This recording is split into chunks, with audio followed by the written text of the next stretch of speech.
Okay, so today I will present a paper, State Machine Replication Scalability Made Simple. The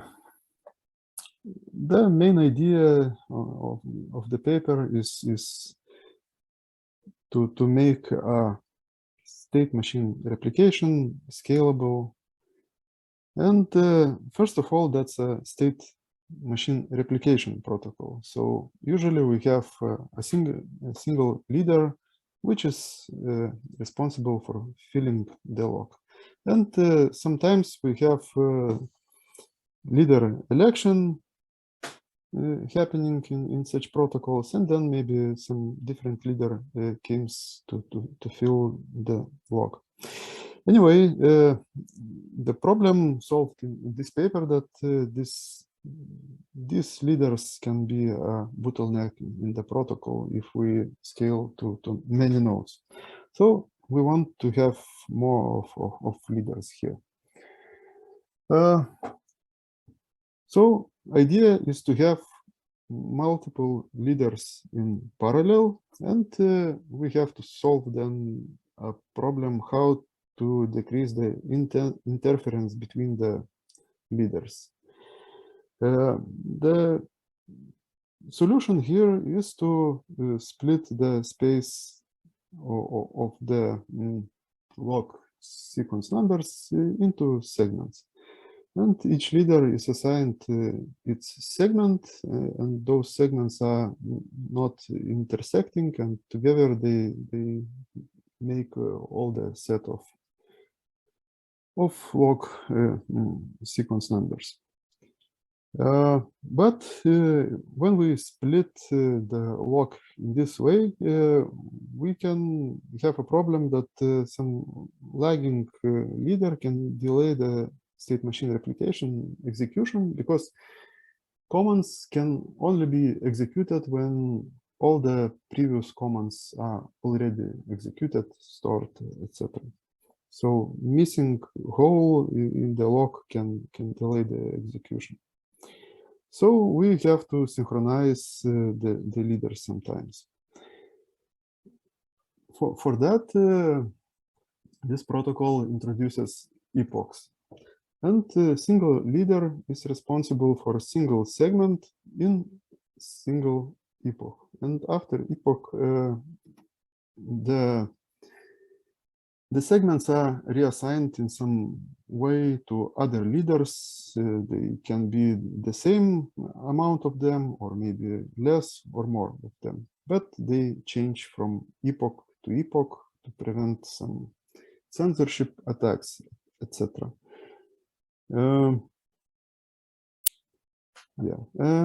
It can happen that single leader fills all the entries in the epoch, and maybe other leader is missing some entries here.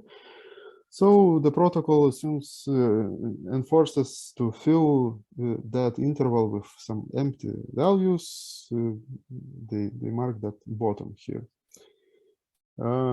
Yeah, and that's main idea. Then after all the segments in one epoch is completed, then another epoch is started, and that's it.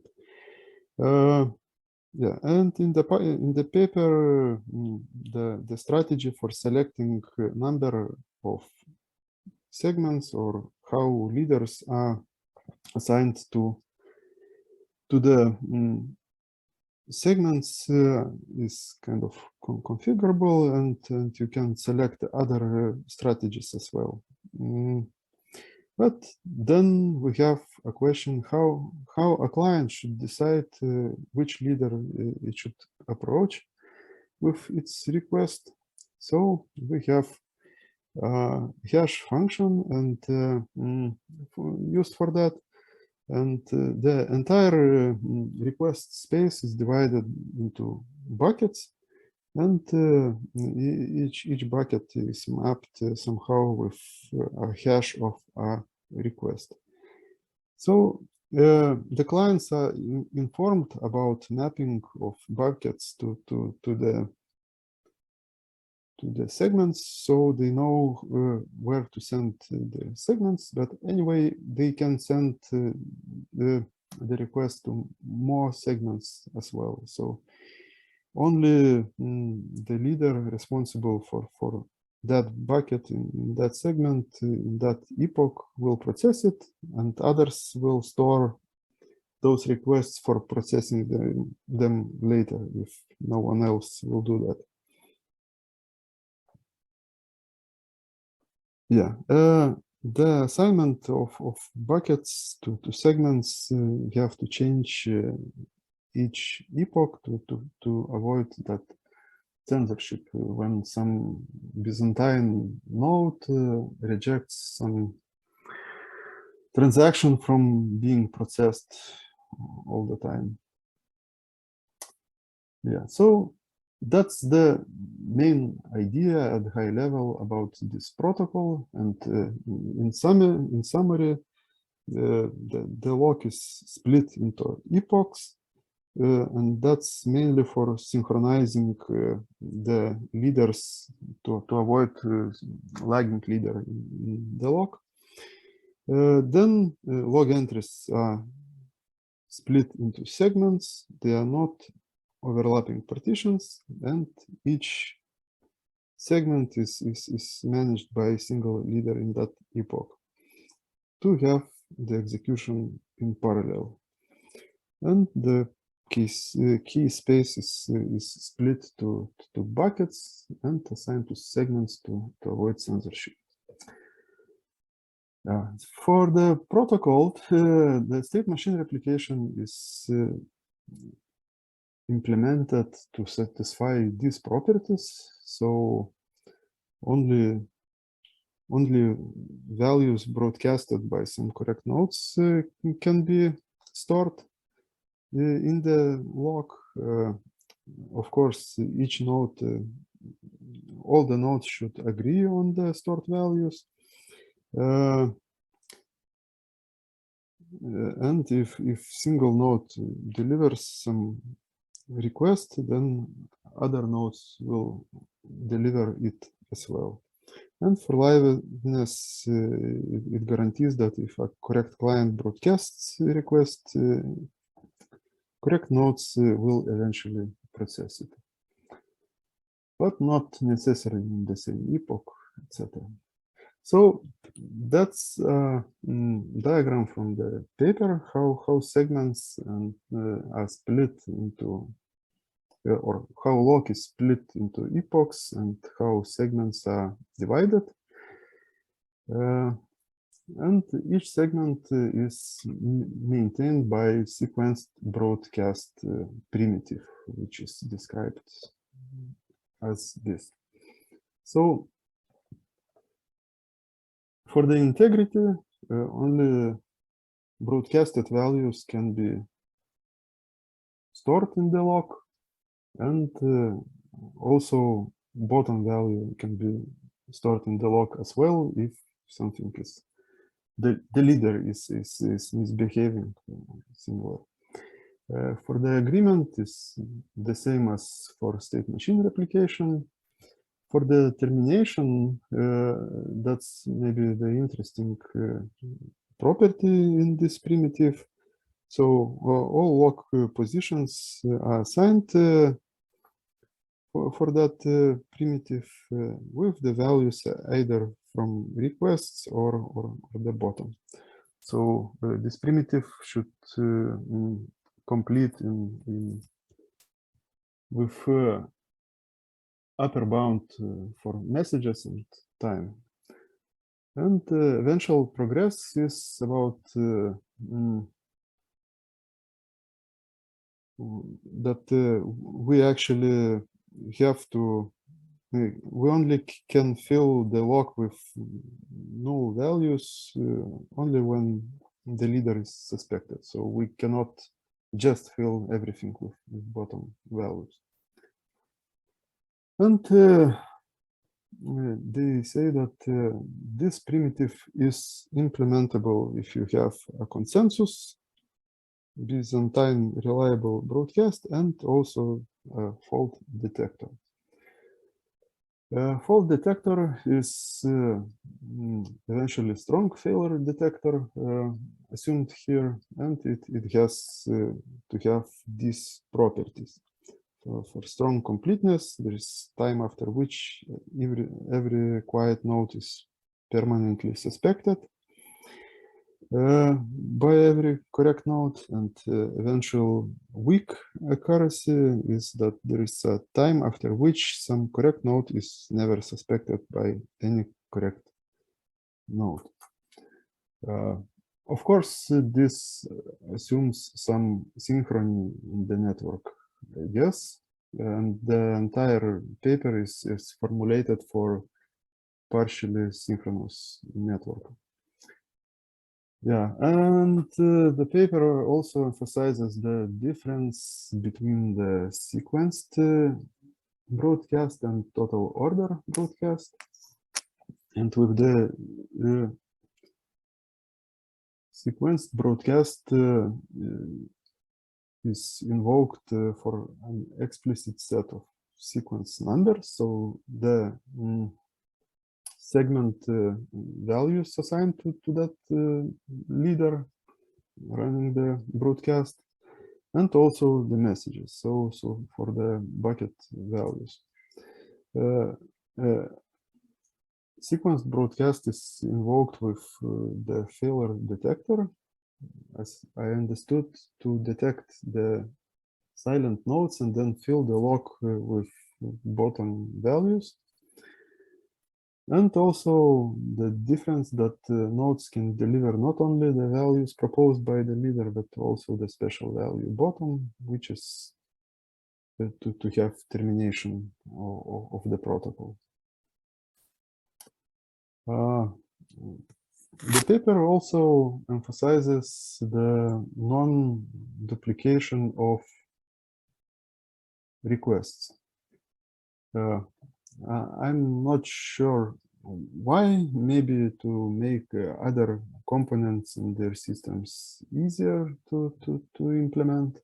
But anyway, the protocol guarantees that the same transaction or request will not be stored in the log twice. So after that, they don't have to check the duplicates, etc. Just execute them. And they implement that at different levels within a segment. It's each leader checks the request for this property. Across the segments in the epochs, that's implemented because the requests are partitioned in buckets by hash function, so only a single leader will be responsible for particular requests. And across the epoch this property is implemented because next epoch is only started after the previous epoch has ended and log is stored, so we have all the information about the requests already processed.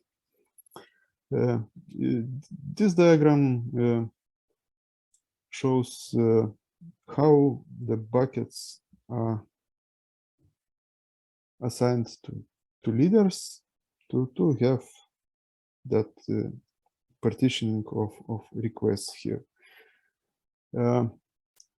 So that is done in two stages. So initially, all the buckets are assigned to all the nodes, but it is possible that not all the nodes are chosen to be leaders.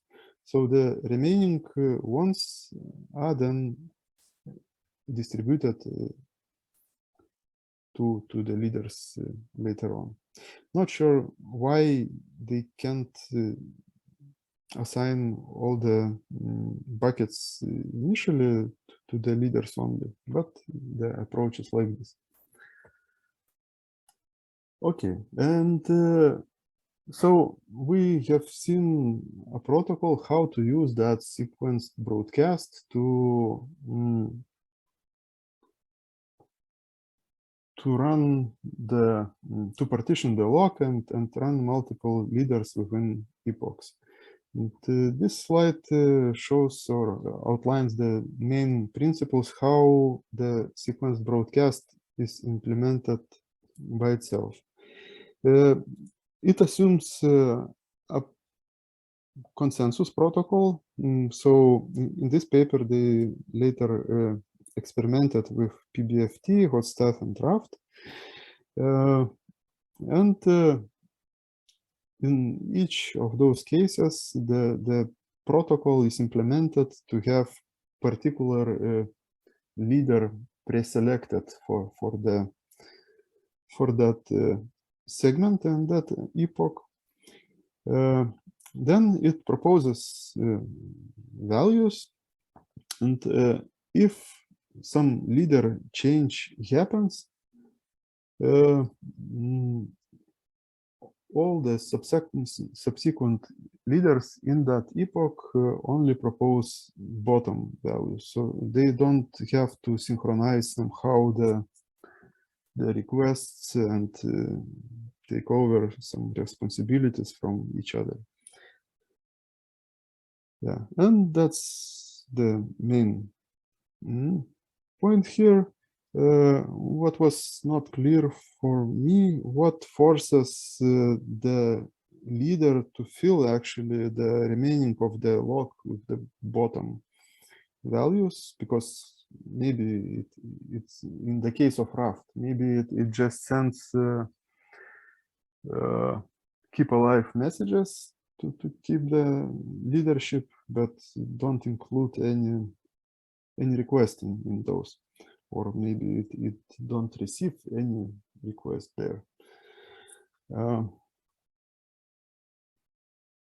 Okay, and the following is about the evaluation. Here we have some parameters, but maybe that's for discussion. In general, they compare the scalability of the protocols with increasing nodes running the replicated state machine. And in those original protocols, PBFT, hot stuff, and draft, we have the throughput decreasing here.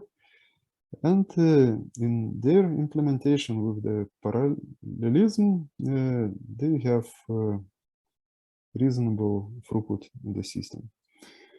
Of course, you have here thousands of requests per second, but they are using batching. So each request sent over this protocol is batched as well, and then processed in batches. Yeah. Next slide is about latency, and here we have three diagrams: one for PBFT, one for raft, and one for hot stuff. And as well the original implementation and the segmented one. In all the cases, the latency remains much better with the parallelism. Okay, and that's probably the last diagram here. They presented evaluation of the protocol in the case of some faults. For me, the interesting part was about the stragglers. So nodes that are Byzantine, and they delay all the execution just until they are detected as faulty. So they are not detected as faulty, but they postpone all the decisions as much as they can. And in this case, the bottom line is the latencies with no stragglers at all, and with single 5 or 10 stragglers, we have much worse results here. So kind of good way to attack the protocol. Yeah, and that's it from me.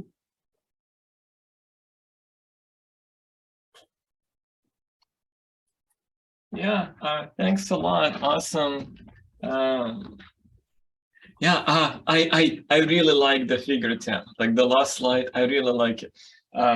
I like it in the sense that you know, I mean, I really like that authors included this slide. It tells a lot about how actually like not suitable this protocol is for any kind of production environment. You know, if you have one struggler, Yeah. if you have a slow node, you know, just one, that's enough to kill the performance by like a, you know, an order of magnitude, right? So you know, in real environments, especially as we scale the systems. Yeah. So things like this makes the question whether it is useful in practice. And for me, as we discussed before, the possibility to implement that failure detector is, I'm not sure if that's possible.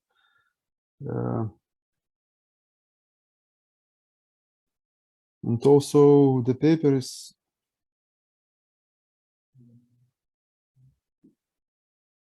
Alexei disconnected, I guess.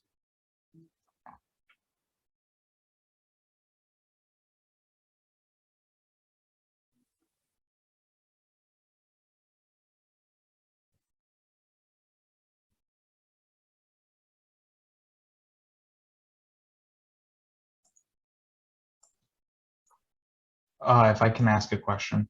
Oh, of course. So first off, that was a great presentation. You did a great job. I think you covered a lot of the details of the paper. But my question is that, so the main way that this paper achieves scalability, and correct me if I'm wrong, but I think that the main way is through splitting up those leaders so that one leader does not get bogged down in handling all the requests. However, there has been work attacking hash functions, especially for websites.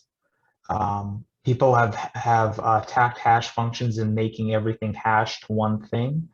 And I think that introducing this hash function into this state machine replication could allow for the same attack to be viable. And I wish the authors had said something about that, but what do you think? I agree. For me, either attack via selecting the request to match the hash, or maybe some client that is not sending request to that leader. For example, if single leader stays idle and no one sends the request to him, how it should have some delay for detecting that, okay, epoch is done and I should fill all the log with empty values.